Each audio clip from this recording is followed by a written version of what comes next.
I think it is one of the most important elements of motorsports that's happened in the last 50 years, maybe. I really do. Tony reasoned that this cathedral of IndyCar racing was ready for a new tradition, NASCAR. On August 6, 1994, the world of American auto racing changed forever with the inaugural running of the Brickyard 400. Now, for 78 years prior, the Indianapolis 500 had been the exclusive race held at the Indianapolis Motor Speedway.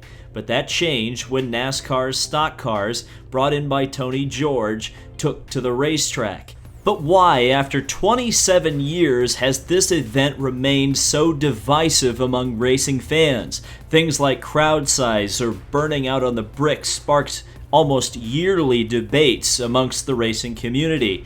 And honestly, I think it has a lot to do with the origins of this event and the effects it had, long-reaching, across motorsports in the United States. I think with the passage of time, many fans, either who were too young to be around at the time or too old and have forgotten some of the things that happened then, don't realize why the Brickyard 400 is still such a significant event. So in this video, I will discuss the origins of the Brickyard 400 and the long-lasting effects that, quite frankly, took place over the next 30 years in American motorsport, and then talk a bit about the decline of NASCAR at Indianapolis.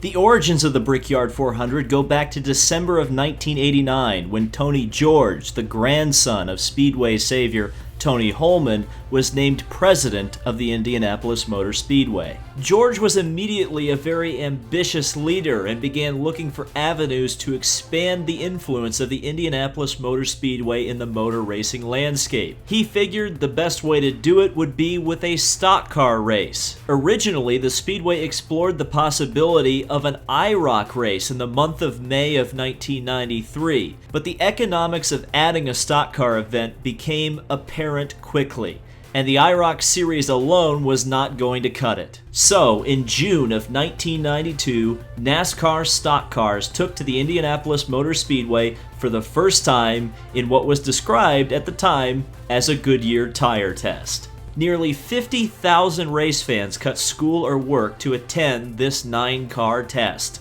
Most of the drivers were very impressed. Track's got a lot of potential. It really does. It surprised me the cars work as good as they do here on this flat racetrack. Just the whole atmosphere of this whole program has been incredible. It's been an experience that I'll never forget. The car is just really so comfortable, and the track is so smooth, and it's fast. I mean, I couldn't believe how fast we could go right off the bat.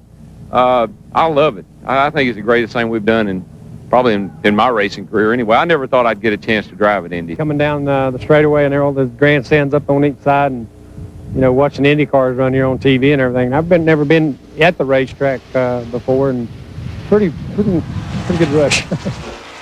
All the talk coming out of the Indianapolis test was almost overwhelmingly positive, and it was apparent that the cars and the track were indeed compatible and capable of producing some pretty thrilling action. But even in the glowing positivity, there were still some detractors. It's history. You know, I look at it as being Winston Cup history, going there for the first time. But still, I think in a lot of areas, I'm a purist and on different things, you know, and I don't think any cars should come to Daytona, and I don't think that we should go to Indy to race. You know, testing's one thing, but going to race is something totally different. It's like I said before, you don't play polo or croquet or anything like that at Augusta, and you don't race dogs at Churchill Downs. So, you know, those places are horse tracks and golf courses with a lot of tradition, just like Indy is for Indy cars.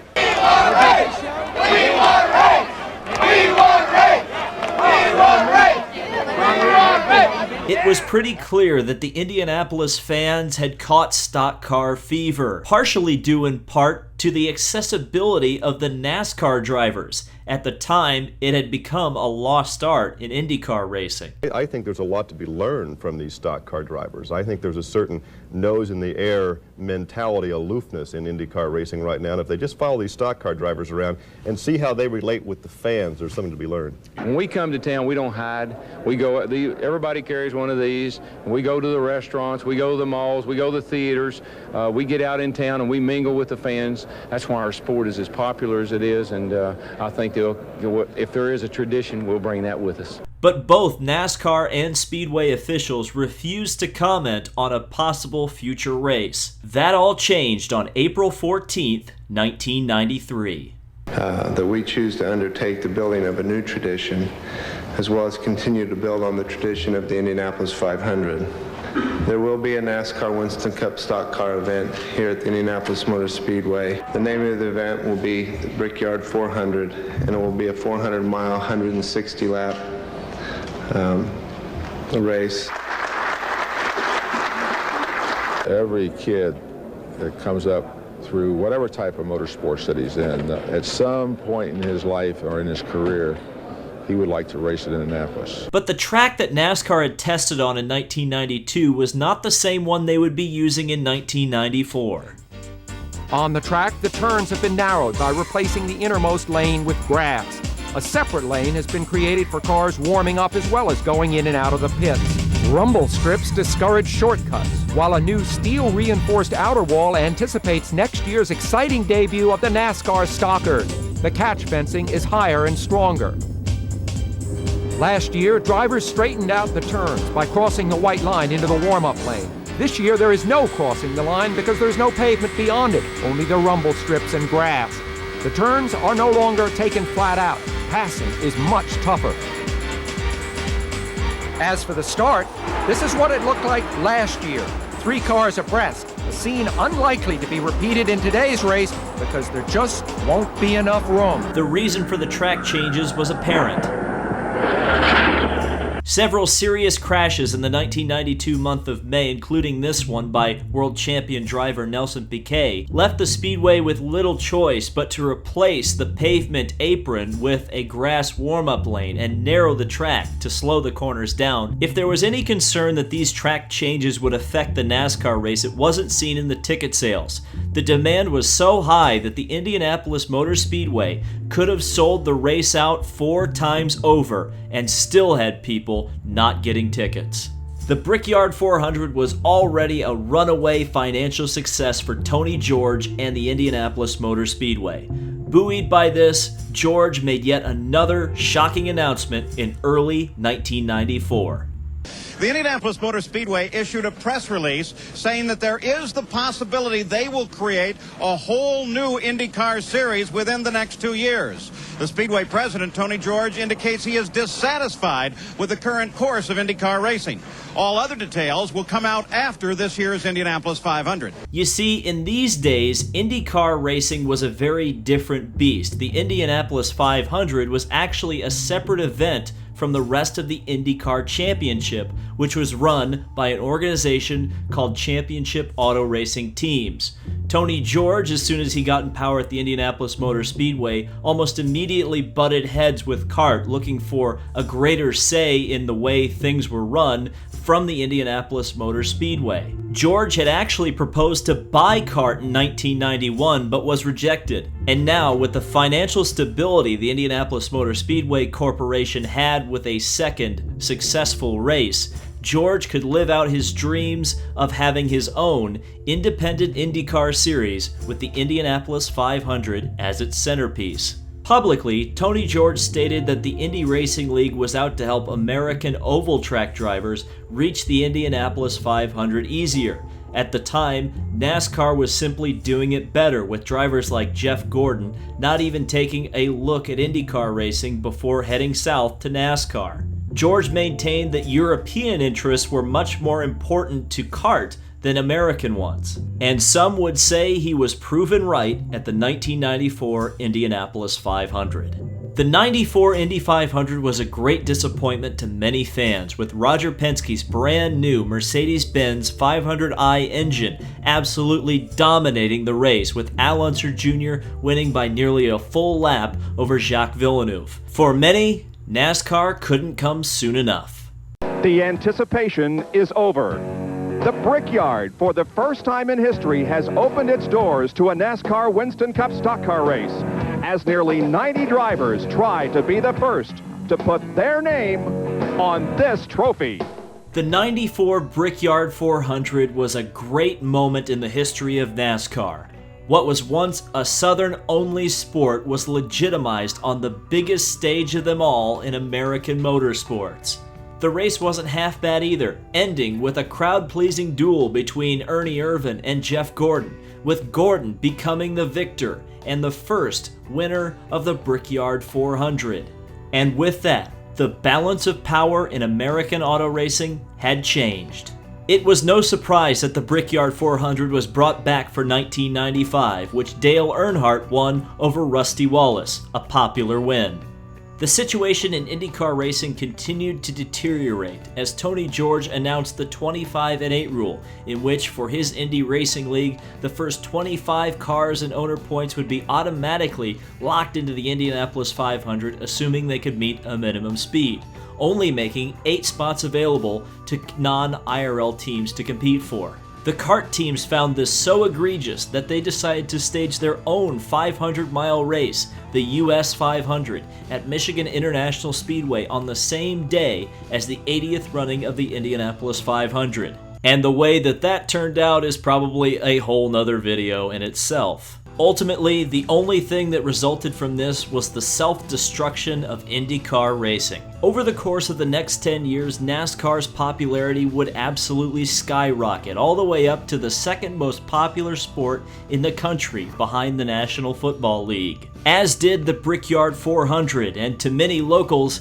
it was now the premier race at the Speedway. The Indianapolis 500 was now playing second fiddle. But public opinion is a funny thing, and it began to shift on NASCAR around 2007. As the sport grew, the top-level drivers became less and less accessible to the general public. Questionable decisions like the chase for the Cup, as well as the Car of Tomorrow, left some of the traditional racing fans that had abandoned IndyCar in '96 less than enthusiastic about the future of NASCAR racing.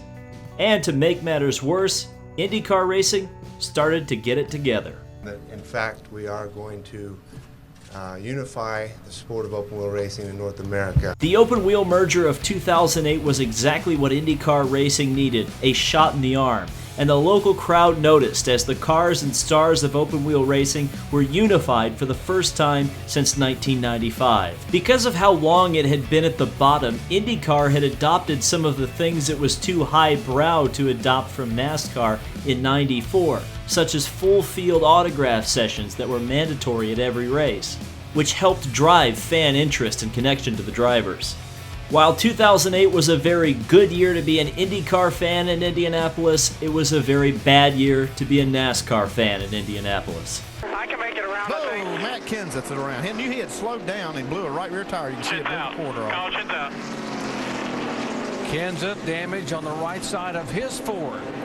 This situation was worst case scenario for NASCAR's future in Indianapolis, as the fan base had already been burned once by tire issues ruining a race at the 2005 United States Grand Prix. The rest of the race was a farce, broken up into 10-lap segments with mandatory cautions at the end of it. Jimmy Johnson was the winner of the race. This race killed the prestige of the Brickyard 400, and even worse, it meant that every single Brickyard 400 after this one would be viewed under a gigantic microscope. But a situation was brewing outside of the world of racing that would take an even bigger swipe out of the Brickyard 400. Going to be one of the watershed days in financial markets history. It was a manic Monday in the financial markets. The Dow tumbled more than 500 points after two pillars of the street tumbled over the weekend. Lehman Brothers, a 158-year-old firm, filed for bankruptcy. I don't think anyone really expected a bank as big as Lehman to be in a position that it's in now. Brought down by bad mortgage investments, Lehman, which has 25,000 employees, will be liquidated. I'm starting to find another job. Meanwhile, well, that's oddly appropriate B-roll. But anyway, the financial collapse in September of 2008 took an unbelievable toll on the middle class of the country, exactly the type of folks who would be buying tickets to go to a NASCAR race. And with the burn of the 2008 Brickyard so fresh in everyone's mind, as well as an Indianapolis 500 that was now revitalized, it's no surprise that the Brickyard 400's attendance began to slip. And try as they might, and to their credit, they have really tried, NASCAR and IMS have not been able to stop the bleeding. Is it any wonder this race is so controversial? NASCAR romping into IndyCar country at the height of both of their sports and coming out on top. And at the same time, that very race in Indianapolis helped fund the split that ruined IndyCar racing.